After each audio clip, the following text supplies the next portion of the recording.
Hello students, welcome to Crack Grade B online learning platform.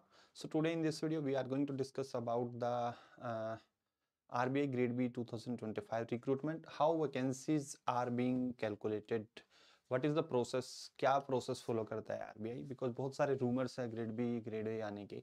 देखो अगर grade A आता है तो अच्छी बात है क्योंकि वैकेंसी ज़्यादा आ सकती हैं, बट जो मेरे सोर्सेज हैं आई मीन RBI के सीनियर पर्सन्स हैं उनसे भी बात होती है मेरी, क्योंकि उनके children are preparing for RBI grade B, they are subscriber of our courses and other जो भी हमारे सोर्सेज हैं उनसे अभी तक एज ऑन डेट देखो RBI ग्रेड ए का कोई डिस्कशन नहीं है कि आएगा।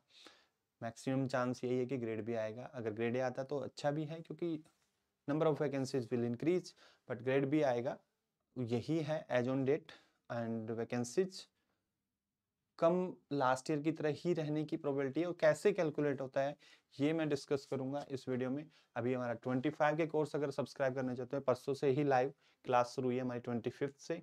आप यूज कर सकते हैं कोड अर्ली20 टू गेट 20% डिस्काउंट। हमारा ऑफलाइन बैच भी अगर आप दिल्ली NCR के आसपास से ज्वाइन कर सकते हैं। फुल कोर्स हमारा आप अर्ली20 कूपन यूज कर सकते हैं। अगर ऑनलाइन भी कंप्लीट जो हमारा ऑफलाइन बैच है उसी की लाइव है क्लासेस आपको मिल जाएंगी ऑनलाइन में भी।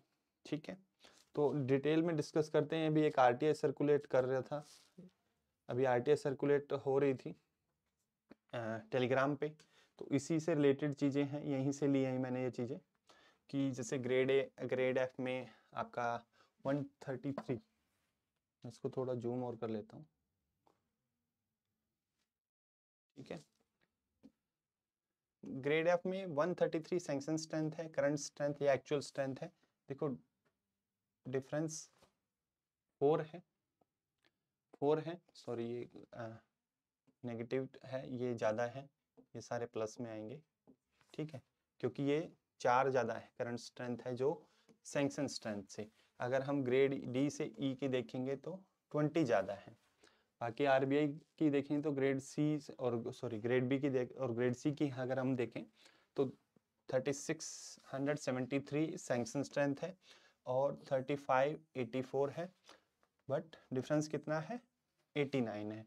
बट इस साल 66 वैकेंसी है, प्लस 66 जो ग्रेड बी है वो इंटरनल जो रिक्रूटमेंट होता है, जो इंटरनल एग्जाम होता है, जो ग्रेड ए से ग्रेड बी बनते हैं, जो देखो 50% डायरेक्ट से भरा जाता है, 50% इंटरनल एग्जाम के थ्रू। तो 66 सेम नंबर ऑफ वैकेंसीज आती हैं, वो भी जो इंटरनल एग्जाम होता है, इंटरनली रिक्रूट करता है RBI। तो ये है टोटल 132, बट यहाँ पे कितना डिफरेंस है 89, तो इसका मतलब यहाँ ज़्यादा हो जाएगी। तो ऐसा नहीं है कि सैंक्शन स्ट्रेंथ और एक्चुअल स्ट्रेंथ के डिफरेंस के बेस पे ही वैकेंसी राइज होती है। मैंने after discussion with my sources क्या प्रोसीजर होता है वैकेंसीज क्रिएट करने का। कभी भी देखो हम फैक्ट्स के साथ आते हैं, ऐसे रूमर नहीं फैलाने आते। बिल्कुल एग्जैक्ट फैक्ट्स जब हम डिस्कशन करने के बाद अपने सोर्स से जो एक्चुअल प्रोसीजर फॉलो होता है वही हम शेयर करते हैं।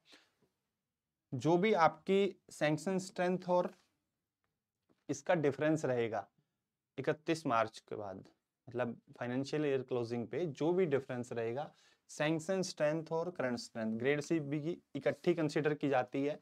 सपोज अगले साल के लिए मान लो 20 या सपोज 30 का ही डिफरेंस है, ये ना क्योंकि बहुत सारे छोड़ जाते हैं,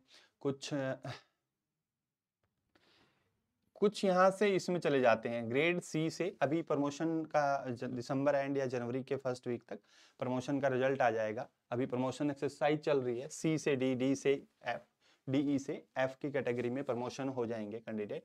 तो जो यहाँ से कैंडिडेट चले जाएंगे, जितने भी कैंडिडेट को छोड़ जाते हैं, तो सपोज जो सैंक्शन स्ट्रेंथ और इसमें डिफरेंस आ जाता है, जो भी डिफरेंस रहेगा, सपोज 30 आता है, ठीक है, सपोज 30 या 20 छोड़ गए, सपोज एग्जांपल ले रहा हूं मैं कि 20 एक साल में छोड़ गए, ठीक है, इस कैटेगरी में, प्लस रिटायर्ड, कितने रिटायर्ड हो रहे हैं 30 से 40 मान लो रिटायर्ड हो रहे हैं, 30 to 40 हो सकता है, ये भी हो सकता है।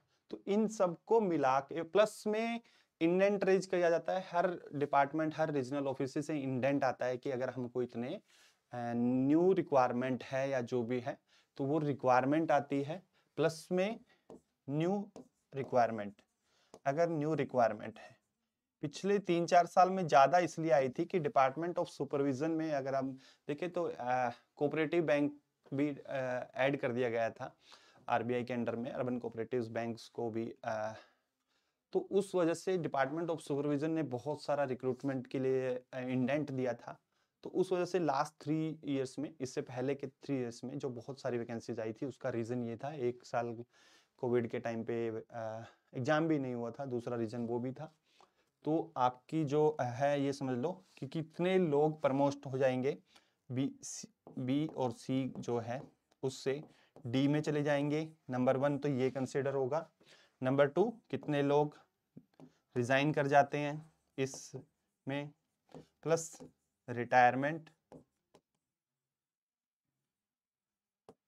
जो 31 मार्च 2025 को जो रिटायर होंगे, प्लस न्यू रिक्रूटमेंट, इन सब को मिला के टोटल वैकेंसीज अराइज होती है। उसके बाद जो नंबर आता है उसमें से 50% डायरेक्ट रिक्रूटमेंट, मतलब आपको जो ग्रेड बी का नोटिफिकेशन आता है उसके थ्रू होता है।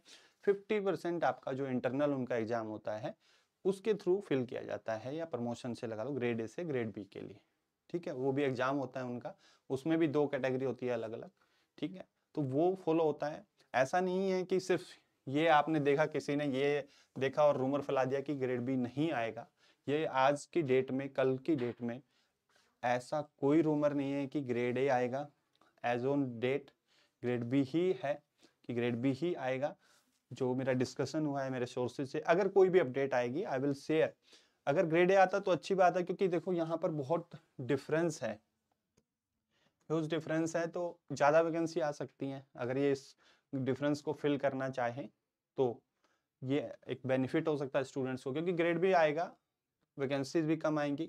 और अभी तक, कल भी मेरी बात हुई है, अभी तक कोई ऐसा नहीं है कि ग्रेड ए आने के चांसेस हैं, ग्रेड बी के ही चांसेस हैं। अगर कोई फर्दर अपडेट होता है, क्योंकि इस रिक्रूटमेंट के प्रोसेस होने के बाद ही स्टार्ट होता है नेक्स्ट रिक्रूटमेंट का प्रोसेस, तो वो हम अपडेट कर देंगे। तो पर प्रोसीजर जो फॉलो होता है यही होता है कि वैकेंसीज कैसे क्रिएट की जाती है। बी सी से डी में प्रमोट हो जाएंगे तो वो वैकेंसीज राइज हो जाएंगी, बी सी से जो डी में चले जाएंगे।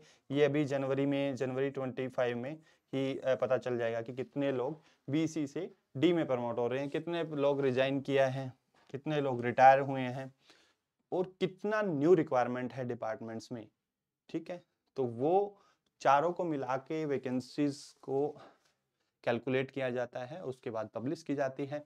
तो इसलिए रूमर्स को फॉलो मत करिए, प्रिपरेशन करते रहिए। अगर ग्रेड ए आए या ग्रेड बी आए, आपका सिलेबस सेम रहना है, पैटर्न सेम रहना है, कोई चेंज नहीं होने की उम्मीद है अगर ग्रेड ए आता है बाय चांस। बट अभी तक ऐसा कोई, मेरा जो डिस्कशन हुआ है सीनियर लोगों से भी हुआ है एंड जो हमारे सोर्स हैं उनसे भी हुआ है, तो ऐसा कुछ भी नहीं चल रहा है।